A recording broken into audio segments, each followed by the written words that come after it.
Estamos aqui para mais um encontro da Fórmula do Sucesso com mais uma aula de Geografia, tratando do tema Demografia e Urbanização. Hoje abordaremos o tópico migrações, um tema, um tópico, um assunto que tem grande importância na questão do comportamento e da estrutura da população, de maneira geral, e também considerando a própria configuração estrutural da população brasileira, uma vez que na história do país os movimentos migratórios tiveram grande importância, mundialmente também. Em algumas situações, o crescimento populacional ele chegou a ser determinado por certos períodos de tempo muito mais por este movimento, por esta chegada, por exemplo, de pessoas, do que propriamente pelo crescimento natural. Vamos a algumas definições. Acompanhe comigo na tela. Primeiro, é necessário esclarecermos que, em matéria de migrações, o movimento migratório ele pode ser observado em perspectivas distintas. Temos a diferença, portanto, aí entre imigração e emigração. A imigração, ela compreende, em perspectiva de um movimento migratório, a entrada de pessoas em um determinado lugar. E a emigração, ela representa a saída. Podemos dar aqui um exemplo. Na migração de um determinado grupo humano de sua região para uma outra região, é imigrante, este mesmo grupo, visto por aqueles onde o mesmo está chegando, ou seja, o grupo que sai de uma determinada área, ele é emigrante em relação à sua área de origem e é imigrante na sua área de destino. Para darmos um exemplo ainda mais claro disso, o imigrante, ele é tido como imigrante quando, por exemplo, ele está chegando a uma área que economicamente está em crescimento, em busca de melhores condições de vida.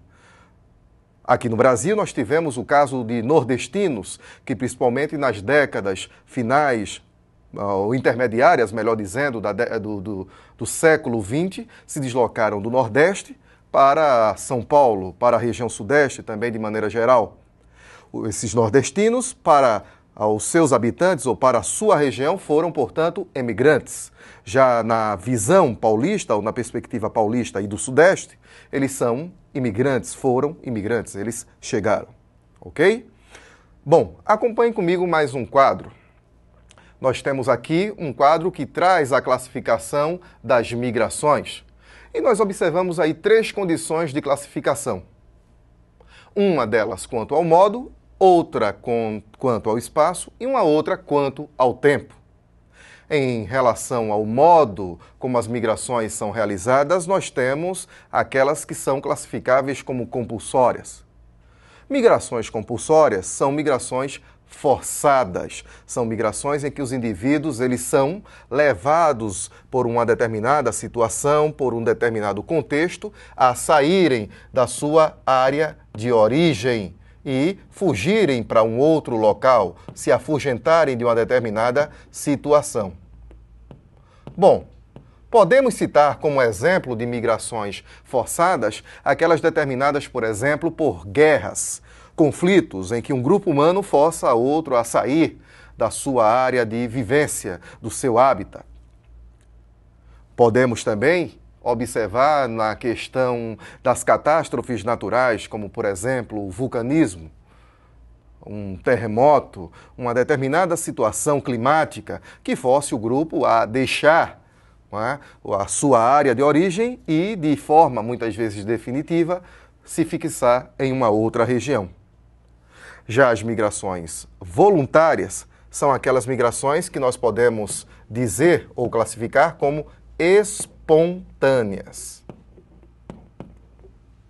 Neste caso, o grupo humano deixará o seu local de origem, a sua região, e trocará de maneira temporária ou definitiva por uma outra área, em busca, por exemplo, de melhores condições de vida em relação a trabalho, a estudos. São aquelas migrações em que os indivíduos eles têm a condição de optar, em trocar o seu local de origem por um outro. Em relação ao espaço, nós temos migrações externas e internas. As migrações externas são aquelas que têm caráter de internacionalização, migrações externas. Portanto, são migrações que podem também ser classificadas como internacionais.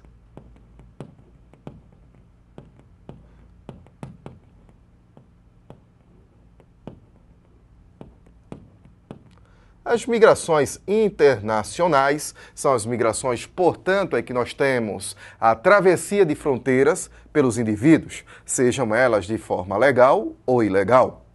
Já as migrações internas são aquelas realizadas dentro de uma mesma unidade nacional ou dentro de um mesmo país. Estas podem ser de caráter interregional, trazendo para a realidade brasileira os indivíduos que deixam uma determinada região migrando a outra em função de determinada finalidade. No segundo ponto, nós temos as migrações entre estados ou migrações interestaduais. Temos também as migrações intermunicipais, quando a troca é apenas de cidades dentro de um mesmo estado. Temos as migrações rurais, urbanas, em que os indivíduos eles trocam o campo pela área urbana de um mesmo município ou de um município vizinho. E temos as migrações urbano-rurais ou urbana-rural, que é aquela migração em que algumas pessoas, algumas famílias saem da cidade e vão morar no campo em função de interesses principalmente ligados a uma vida mais tranquila, uma vida mais calma, sem agitação dos grandes centros urbanos. Em relação às migrações rural-urbanas, nós podemos citar, inclusive, o próprio êxodo rural, que historicamente, em algumas áreas do planeta e no Brasil não foi diferente, terminaram sendo fatores de crescimento populacional das cidades de forma bastante extraordinária. Quanto ao tempo, temos as migrações definitivas.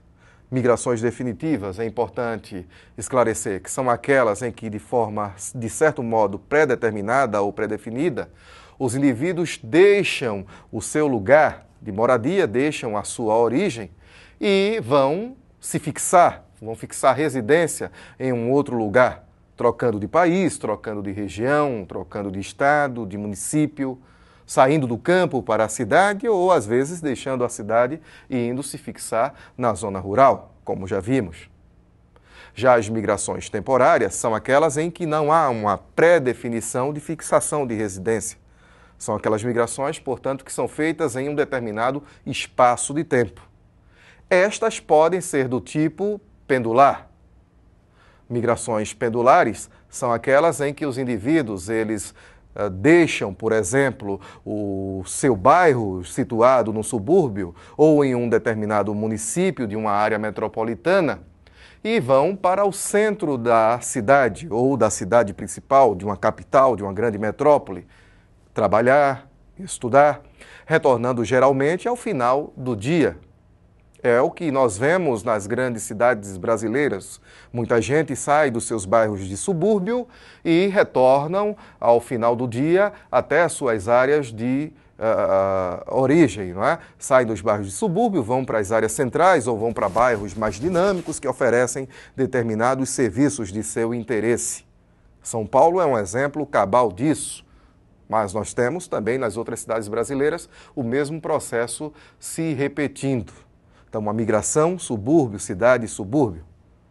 Lembrando que esse subúrbio, volto ao dizer, pode também ser uma cidade vizinha numa área metropolitana.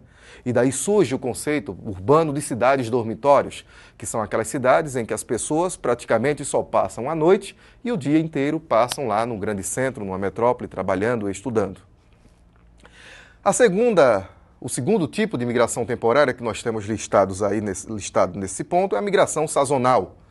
Lembrando que este termo sazonal ou sazonalidade, certamente você já conhece, tem a ver com a sucessão das estações do ano.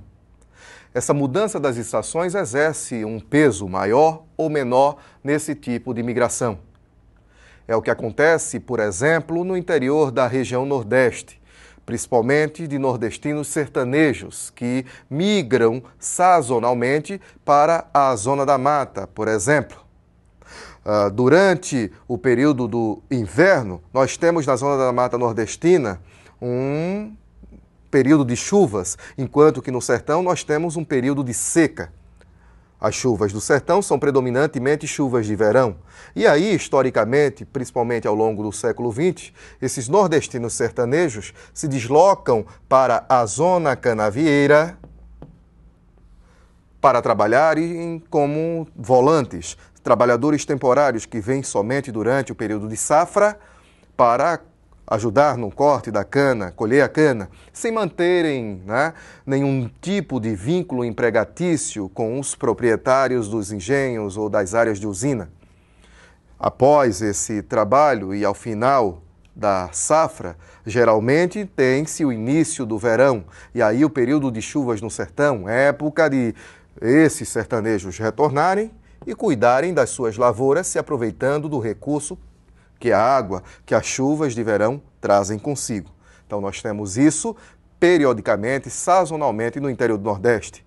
Poderíamos ainda citar o exemplo dos próprios cortadores de cana ou coletores do café no interior de São Paulo. Muitos deles são trabalhadores sazonais, trabalhadores volantes, que são conhecidos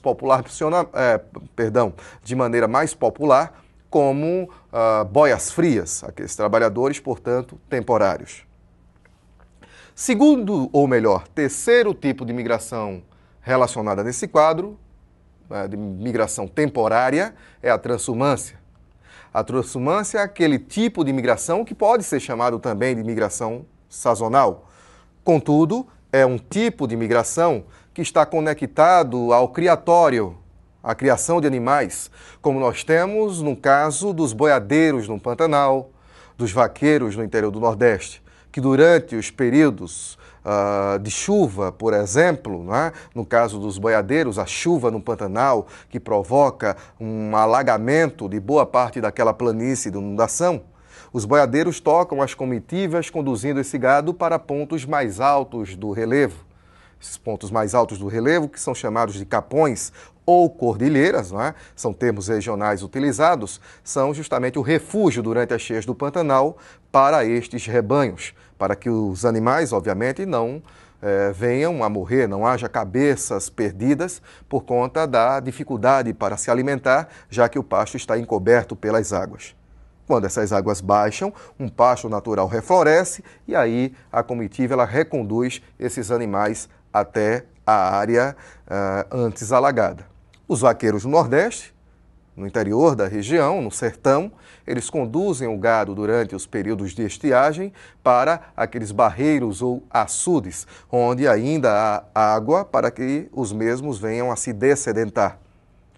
Podemos citar ainda, fora do país, os criadores de ovelha, por exemplo, na região dos Andes, que no período em que a neve se intensifica nas partes mais elevadas daquela montanha, eles descem até partes mais baixas daquela grande montanha, justamente para que os animais eles tenham condição de se alimentar nos apriscos. O quarto tipo de migração temporária que está listado aí, você acompanha, é o nomadismo. O nomadismo, ele compreende um estilo de vida em que os grupos humanos, eles não fixam residência. Podem até se deslocar dentro de uma mesma região por questão de cultura, costume, hábito, mas sem fixar residência.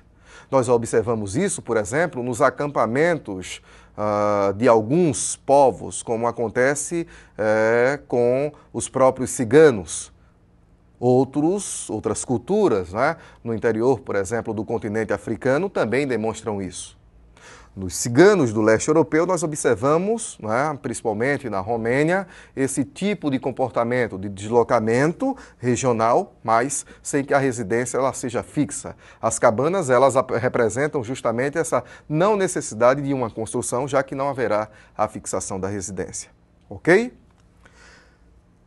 Uma outra tela traz agora para você os principais fluxos migratórios no final do século XX e início do século XXI no mundo.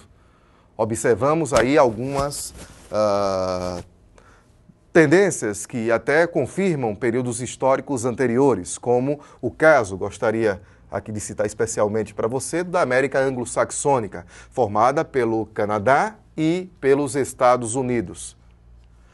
Esta é uma região do planeta que se confirma como uma área que recebe muitos imigrantes de várias partes do mundo, de praticamente todas as partes, notadamente da América Latina, e vemos um fluxo, né, também proveniente da Ásia, significativo. Esses fluxos, eles estão ligados a pessoas que vêm buscar melhores condições de vida ou também ao processo que é conhecido como fuga de cérebros. Pessoas que, com conhecimento, com boa formação no sentido profissional, saem dos seus países e que vão buscar oportunidades de trabalho em países como o Canadá, especialmente, um país cuja população ela cresce de maneira bastante lenta e que, por isso, necessita de mão de obra proveniente de outras regiões do planeta.